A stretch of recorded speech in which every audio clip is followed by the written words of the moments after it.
அருண் ஒரு பயண எழுத்தாளர். ஜப்பான், பிரான்ஸ், ஆப்பிரிக்கா என உலகம் முழுவதும் சுற்றிக் கொண்டிருந்தான். ஒவ்வொரு நாடும் அவனுக்கு புதிய அனுபவங்கள்.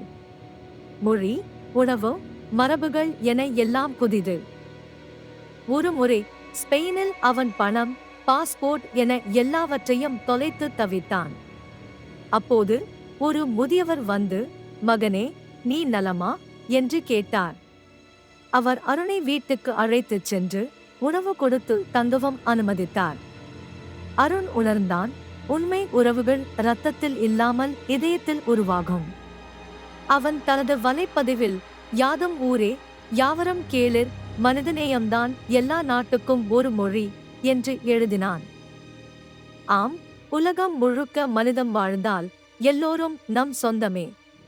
மொழி, மதம், தேசம் கடந்து மனிதநேயம் இருந்தால்தான் வாழ்க்கை இனிமை.